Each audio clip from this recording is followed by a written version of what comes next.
Hablamos ahora de psicología y hablamos de una expresión que llevan ustedes oyendo ya varias semanas, ese tan manido pánico escénico que salía a la luz después de conocerse que la cantante Pastora Soler había decidido parar su carrera de forma temporal porque no se sentía con fuerzas para subir a cantar al escenario.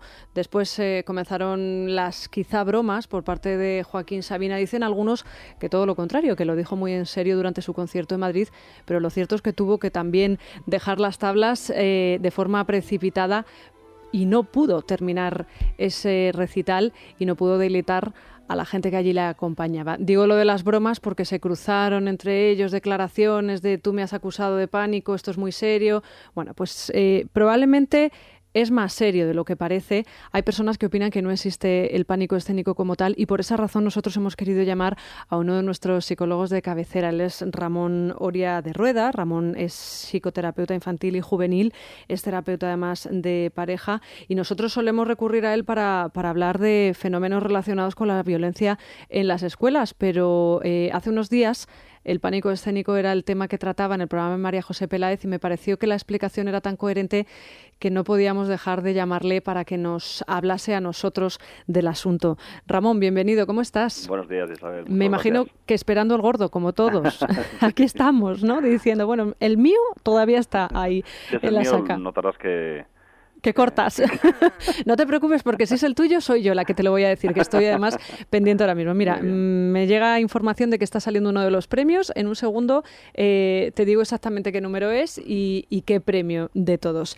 Hablamos de miedo escénico. Tú nos has comentado que prefieres hablar de otra terminología. Prefieres referirte a las crisis de angustia, que me imagino que tienen mucho de crisis de ansiedad detrás. Pero la primera pregunta es si realmente existe este pánico escénico o ahora mismo nos estamos empezando a coger a esta excusa para no hacer ciertas actividades. Y te explico. Yo ponía un ejemplo esta mañana, los contertulios. Según la tutora de mi hijo en el colegio, mi hijo tiene 10 años, ahora los niños están empezando a recurrir a esta expresión para, por ejemplo, no salir a la pizarra. No, es que tengo pánico escénico, le decían a la profesora. Algo que nos ha ocurrido a todos toda la vida. Yo bromeaba y decía, cuando preguntaban las tablas, yo tenía pánico escénico. ¿Qué ocurre realmente? ¿Existe el pánico escénico, Ramón? Tiene mucho que ver con saberse las tablas o no sabérselas, aunque parezca un chiste. Tiene que ver con controlar la materia que estás dando. Es uno de los rasgos que puede disparar los ataques de pánico, como llaman los estadounidenses, o como decimos nosotros, las crisis de angustia. Es decir, que el miedo escénico, por supuesto que existe, y el pánico escénico puede existir. Es una forma de ataque de pánico o de crisis de angustia. A mí me gusta más la palabra angustia porque recoge muy bien la sensación y es muy española. La raíz es la misma que la palabra angosto. Y la angustia, la RAE lo define como un temor opresivo sin causa precisa y también lo define como sofoco o estrechamiento de las vías respiratorias, ¿no? Eso es angustia y mantenida en el tiempo puede acabar generando un ataque de pánico. Luego, como casi todas las dolencias psicológicas, tiene una serie de síntomas. Por supuesto. Tiene unos síntomas que podemos imaginar, además, taquicardia, sudoración palmar sobre todo, esa sensación de que no nos llega la camisa al cuello. Hay expresiones españolas que lo describen muy bien. Tiene que ver con la respiración y efectivamente hay algunos rasgos que disparan el estrés y que hay un momento en el que no podemos manejar, la sudoración, la palpitación, los temblores, y pueden llegar a situaciones mucho más graves como la desrealización o despersonalización. Y el miedo a morir. Este fin de semana, no sé si me salgo del tema, pero leía un artículo en El Mundo de Cayetana Guillén Cuervo, no sé si digo bien, que es actriz, y explicaba esa sensación, decía muy bien, de salirse del cuerpo antes de actuar, esa despersonalización, porque debe ser bastante aterrador salir a dar un monólogo delante de mucha gente o situaciones por el estilo. Pero no solo afecta a actores, a cantantes, me imagino que son muchas las personas que pueden sufrirlo y además en muy determinados momentos de la vida, ¿no? Sí, justo antes de cualquier intervención, yo ahora mismo estoy interviniendo en un programa que tengo mucha admiración y me pongo nervioso antes de intervenir, ¿no? Es natural y es sano. Si la exposición es mucho más abierta, tienes público delante, es mucho más intensas esas sensaciones y no pasa nada. Pero si un día esas sensaciones se disparan y tenemos la sensación de no controlarlas, pueden llevarnos a un ataque de pánico. Y no es tan grave ese ataque de pánico. Lo importante es que nos puede incapacitar en el futuro para poder volver a afrontar esa situación. Claro, me imagino que tiene que ver con si se trata de un hecho puntual o si se repite en el tiempo, ¿no? Todos de vez en cuando, imagino que hemos tenido un momento en el que nos hemos quedado pillados, por decirlo de alguna forma. Si se repite varias veces, es cuando eso se convierte en una dolencia, pero creo que también alimenta mucho el hecho de que se repita, ¿no? A la vez anterior y a la siguiente y a la siguiente y así. El miedo a exponernos a esa misma situación lo cronifica, lo rigidifica el problema, y además la angustia es muy contagiosa y se traslada a otras áreas personales o a otras relaciones. Es por ejemplo, las fobias son una forma de angustia, yo siempre las describo así. Cuando tienes fobia al ascensor, no le des muchas más vueltas, ve por las escaleras. Pero si tienes fobia al ascensor, es bastante probable que después lo tengas al descansillo, que después lo tengas en la zona de la puerta de tu casa y que pueda acabar convirtiéndose en una agorafobia, en una dificultad para salir de casa. Entonces, cuando notemos los primeros síntomas, intervengamos. Ramón, ahora te voy a preguntar cómo se trata, pero ¿existe diferencia entre estos ataques, estas crisis de angustia y ciertas obsesiones que se nos plantean en algunas ocasiones? Me refiero a, si no hago esto, me va a dar la crisis de angustia.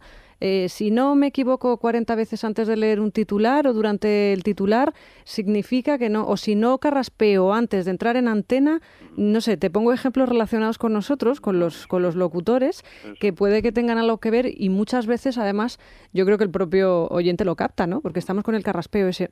Si no carraspeo, no me va a salir la voz. Y si no me sale la voz, entonces es porque no he carraspeado. Todo tiene que ver. Las personalidades obsesivas, que es lo que estás describiendo, que es una personalidad sana, una forma de ser, una personalidad neurótica, neurótico quiere decir sano, las personalidades obsesivas pueden desarrollar rituales para disminuir la ansiedad. Esos rituales, mientras sean protectores, no son malos. No son malos. Me está viniendo a la cabeza el ejemplo de algunos deportistas que salen al campo y se santiguan, por ejemplo, pero después tocan una oreja, después cambian las botellas de posición. Esos rituales también pueden convertirse en algo muy contagioso y acabar incapacitándonos y no dejándonos jugar el partido. Claro. Entonces hay que buscar ese equilibrio entre lo obsesivo, que tiene que ver con la responsabilidad, con la exigencia, con el querer hacer bien las cosas, y la incapacitación, que sería el extremo contrario. ¿Y el pánico escénico o el tratamiento de la crisis de angustia pasa por volver a subirte al caballo? Es decir, olvidarte de que te ha dado y decir, tienes que hacerlo. Yo creo que más que olvidarte, asumirlo. Todos vamos a pasar por una situación de angustia y sería bueno que lo asumiéramos. Yo tengo un colega psicólogo que tiene que intervenir mucho en público, amigo mío, y que desde hace años, prácticamente desde que le conozco, empieza todas sus charlas contando que tiene un problema de ansiedad y que le cuesta mucho hablar en público. Consigue captar inmediatamente la atención de todo el mundo, que lleva 3 ponencias y está harto de escuchar lo mismo, y también gana en aceptación del público. Yo he llegado a sospechar que es mentira.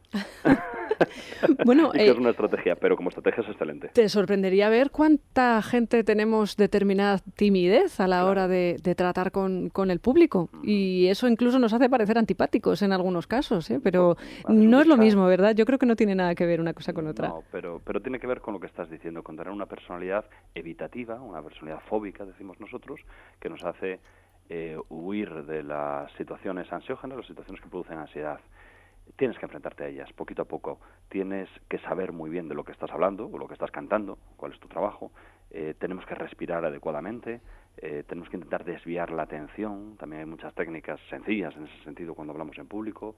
Tenemos que tener una organización. Las personalidades obsesivas, como dices tú o como yo, necesitamos llegar un rato antes a los sitios, tener las cosas bien organizadas. Existen técnicas muy sencillas para reducir esa ansiedad, pero es importante lo que dices. Cuando te caes del caballo es importante volver a subirte. Y ya para terminar, yo siempre tiro al monte el tema de los niños. Ramón, ¿qué hacemos con los niños? ¿Pueden sufrir estas crisis de angustia o en el caso de los pequeños se trata de otra cosa? Pueden sufrirlas exactamente igual, activan el sistema simpático, el sistema de huida, no saben exactamente lo que les pasa, pero la sensación es que tienen taquicardia, que tienen sudoración y que no tienen control sobre su cuerpo. Podemos enseñarles muchas técnicas y yo recuerdo haber tenido compañeros cuando era pequeño que sufrían terriblemente cuando subían a la tarima. Sí, es que una cosa es que te saquen a la pizarra, que entra dentro de la normalidad, y otra es que te pongan delante de un auditorio a hacer una función navideña. Es que yo pienso muchísimo en esos niños que al final son los niños a los que no les dan papel porque dicen que se quedan cortados, claro. Tenemos que transmitirles que eso es una fiesta, pero como todas las fiestas de nuestra vida, pasa por ejemplo con las bodas, que se convierten en un suplicio. Es una fiesta en la que vas a reunir a un montón de amigos y en la que a ningún amigo le importa si carne o pescado, sí, o si sopa o marisco. Lo que les importa es estar contigo y disfrutar. Eso tenemos que transmitirle a los niños en las fiestas de Navidad.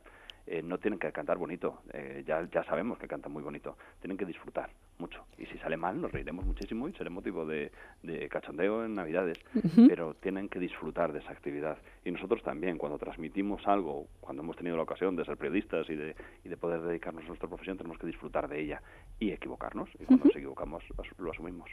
Ramón Oria de Rueda, como siempre, da gusto estos consejos psicológicos para afrontar asuntos tan importantes y tan temidos como estas crisis de angustia, este miedo escénico que se está poniendo de moda y que solo por eso quizá merece la pena que se ponga de moda, para saber cómo diagnosticarlo y sobre todo cómo tratarlo. Feliz Navidad. Gracias por estar con nosotros. Un abrazo, Isabel. Un abrazo, Ramón. Vamos a hacer una parada. Les hago la recomendación que les vengo haciendo desde hace ya varias semanas. Saben que quedan poquísimas unidades de la cesta de Libertad Digital. No me extraña. Si es que a ver en dónde encuentran ustedes un jamón de Guijuelo de más de 7 kilos por un precio inferior a los 175 euros. Pero es que además el jamón no viene solo. Es que vienen anchoas, es que viene cava pago de Tarsis, es que en nuestra cesta nos vamos a encontrar también aceite de oliva virgen extra de Coop, Teruel la torta de turrón artesanal de Teruel de Marquesán.